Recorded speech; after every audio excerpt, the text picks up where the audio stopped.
Hey guys, I'm Dylan, and I was recently admitted into Stanford University, so I wanted to make a video about how I got in.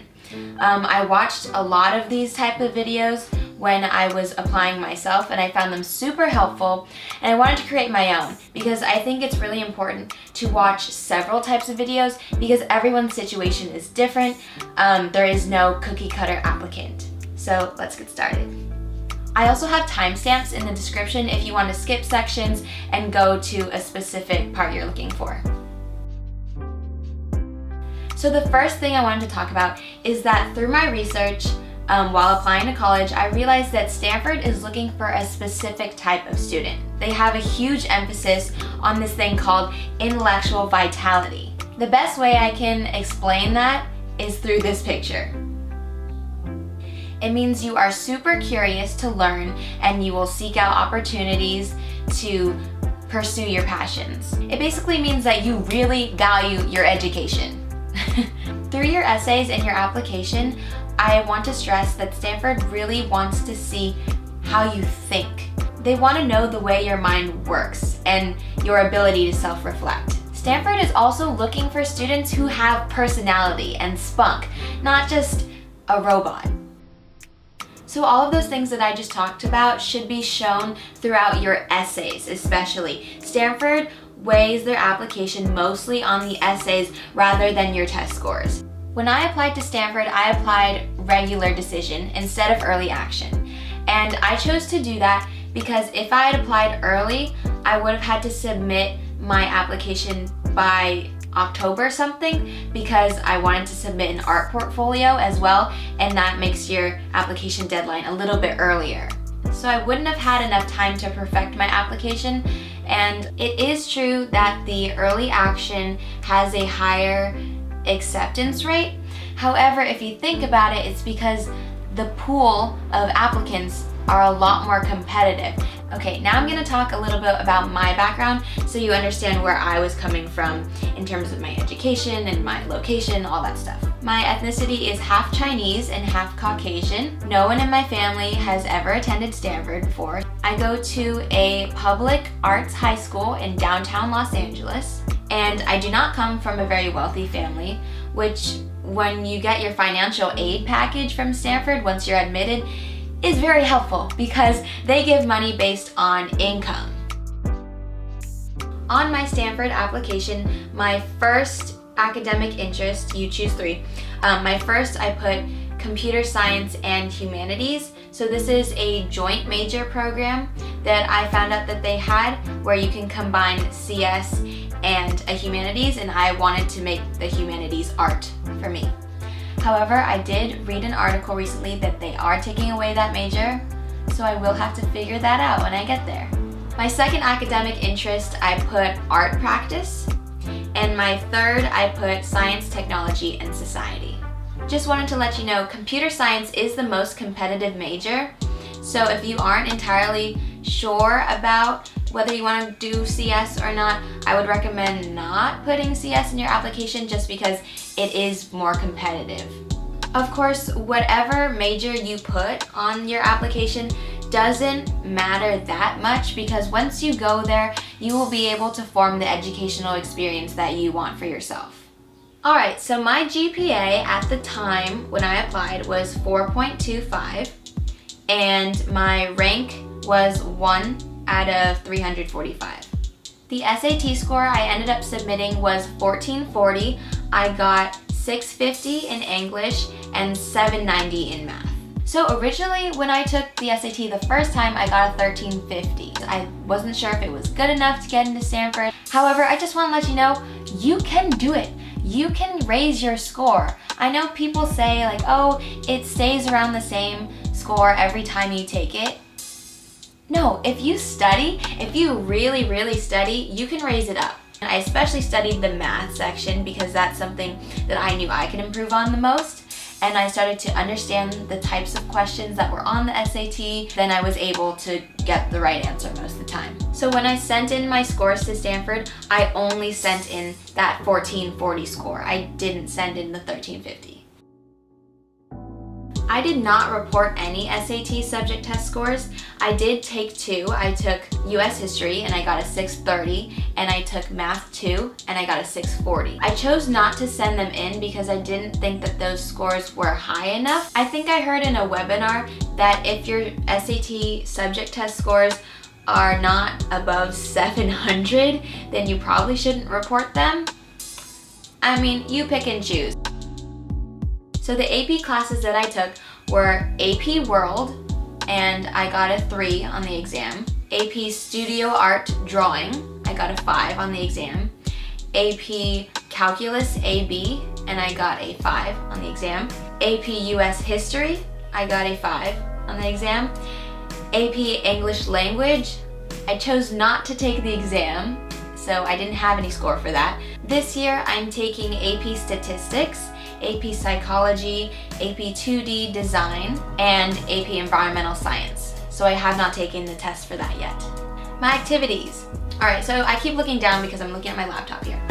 The first one that I put was I was historian of the International Thespian Honors Society.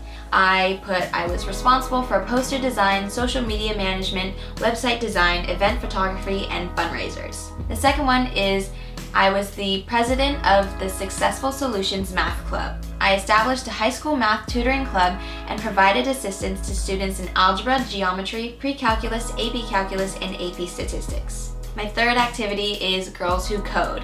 This was a 7-week summer immersion program, and I put acquired skills in Python, HTML, CSS, and robotics. Designed and built an Android application with a GPS and Bluetooth-enabled tracker. The next one was an activity called Wave Built by Girls. I said, mentored by tech professionals from Amazon and Twitter, and gained understanding of careers in app development and UI/UX design. The next was a volunteer activity, and so I was volunteer at the Heart of Los Angeles. Aided underprivileged youth in grades 1 through 4 with math homework and art projects. Assisted instructors with educational activities for the students. The next one is musical theater. I participated in this 9th through 12th grade. Received professional training in voice, acting, and dance technique. Rehearsed and performed in school-wide musical productions as leading roles. The next one is a work experience, and I put digital media services. So I developed a business for freelance photography, graphic design, and video production. Projects include actors' headshots, covering events, and posters. The next one is a volunteer activity that I did at my school. And I said, mentoring 12 seniors closely throughout the college application process. Received training for the CSU, UC, and common applications. The next one is I was an inducted member for the National Honor Society. I completed 60 hours of volunteer service at various community organizations. And my last one was an internship I did for Delightful Productions. I led arts and crafts activities, coached students with choreography, designed the musical production poster, and painted the set. Those were my 10 activities. The Common App only allows you to put 10, and so I recommend filling up all of those if you can.